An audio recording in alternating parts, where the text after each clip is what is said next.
क्यों इस गीत से इस लेजेंड कॉमेडियन को लगता था डर और इस गीत ने बाद में सब कुछ पलट के रख दिया था।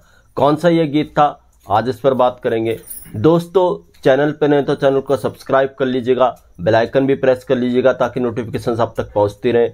नमस्कार, मैं महेश कोहली बॉलीवुड संगीत के सफर से। दोस्तों, ये लेजेंड कॉमेडियन जो थे ये हैं महमूद साहब। महमूद साहब से जुड़ा ये किस्सा है। महमूद साहब जितने अच्छे एक्टर थे उतने अच्छे सिंगर भी थे। जी हाँ, उन्होंने कई गीत गाए हैं, कई गीत उन्होंने लाइव शोज में भी गाए हैं।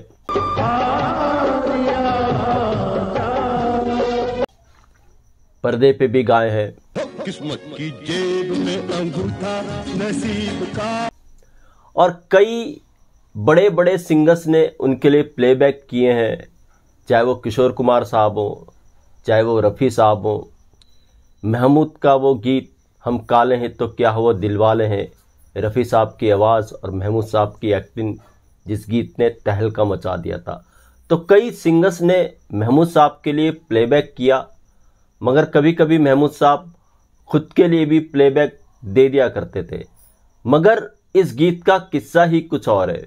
जी हाँ दोस्तों, ये महमूद साहब की फिल्म ही का एक गीत है जिसको गाना था किशोर कुमार साहब और आशा भोसले जी ने, यानी आशा भोसले जी के साथ किशोर कुमार साहब ने गाना था। यानी जो मेल पार्ट था, जाहिर सी बात है वो महमूद साहब पे ही पिक्चराइज होना था। तो खैर साहब, इस गीत की रिकॉर्डिंग थी, महमूद साहब पे ये गीत पिक्चराइज होना था, किशोर कुमार ने महमूद साहब के लिए प्लेबैक देना था, साथ में आशा भोसले जी ने भी इस गीत को गाना था। तो इस गीत की जब रिकॉर्डिंग थी, इस गीत के म्यूजिक डायरेक्टर थे आर.डी. बर्मन साहब और इस गीत को लिखा था मजरू सुल्तानपुरी साहब ने।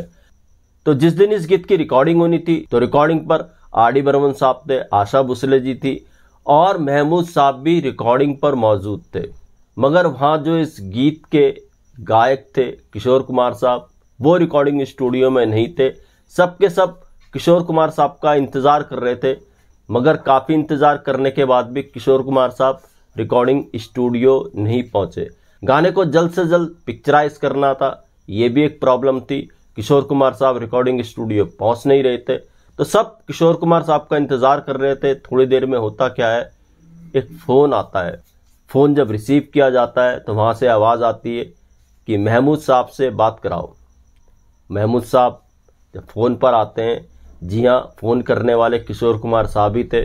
तो किशोर कुमार साहब ने सीधे महमूद साहब से बात की कि यार महमूद, आज मैं कहीं फंस गया हूँ, किसी दूसरी रिकॉर्डिंग पे बिजी हूँ, तुम एक काम करो, इस गीत को अपनी ही आवाज़ में रिकॉर्ड कर दो आशा जी के साथ।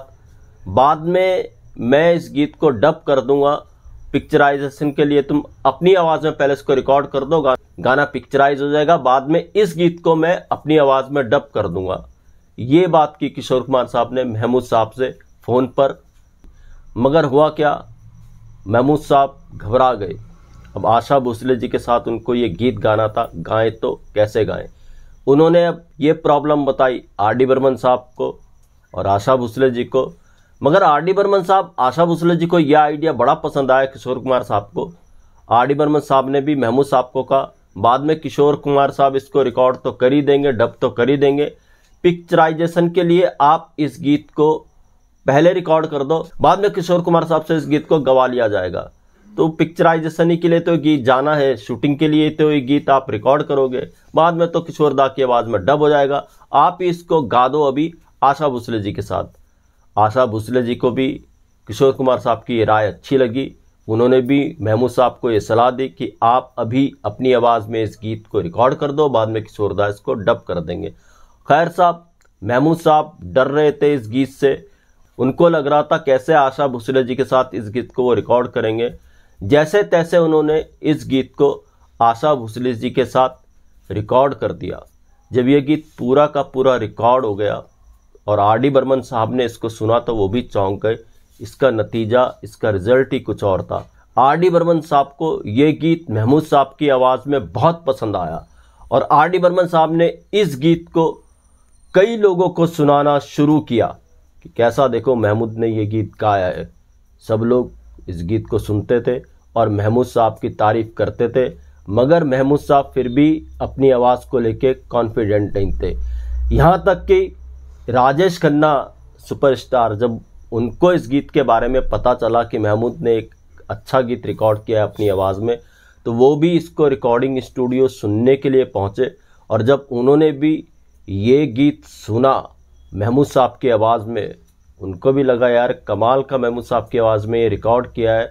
तो राजेश खन्ना साहब ने महमूद साहब को फ़ोन करके कहा कि अरे यार ये गीत तो हिट हो गया तुम्हारी आवाज़ में, तुमने इस गीत को बहुत अच्छा गाया है। तो महमूद साहब ने कहा कि अरे बेसुरा गाया है मैंने, ये गीत कैसे हिट हो सकता है। तो राजेश खन्ना ने महमूद साहब को समझाया कि आपका जो बेसुरापन है ना इस गीत में, वही इस गीत को यूनिक बनाता है। तो खैर सबने महमूद साहब की तारीफ़ की, मगर सबको पता था गीत तो किशोर कुमार साहब की आवाज़ ही में डब होना है। मगर जब किशोर कुमार साहब डबिंग के लिए पहुँचे, इस गीत को उन्होंने सुना तो ये गीत किशोर कुमार साहब को भी बहुत पसंद आया। उन्होंने आर डी बर्मन से कहा, सबसे कहा इस गीत को आप मुझसे क्यों रिकॉर्ड कराना चाहते हो, महमूद ने तो ये बहुत अच्छा गाया है, इस गीत को आप महमूद की आवाज़ ही में रहने दो और ये गीत देखना महमूद की आवाज़ ही में सुपर हिट होगा।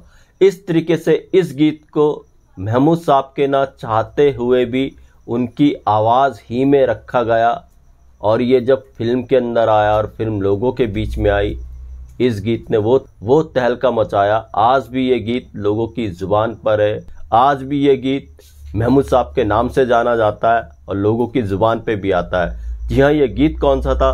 ये गीत था फिल्म दो फूल का, जो 1974 में आई थी, और ये गीत था मुत्तु कोड़ी कवाड़ी हड़ा। दो फूल शायद इस फिल्म का लोगों को आज पता हो या ना हो, मगर मुत्तु कोड़ी कवाड़ी हड़ा जैसा गीत लोग आज भी इस गीत को सुनते हैं। और महमूद साहब ने जिस तरह से इस गीत को गाया अपने अंदाज में, वो बड़ा कमाल का है। और ऐसा लगता है ये गीत किशोर कुमार साहब के लिए नहीं बल्कि महमूद साहब के लिए ही बना था। तो दोस्तों ऐसे भी नायाब ऐसे किस्से मैं आपके लिए लेकर के आता रहूँगा। महेश कोहली को दीजिएगा इजाज़त। Goodbye, good luck and take care.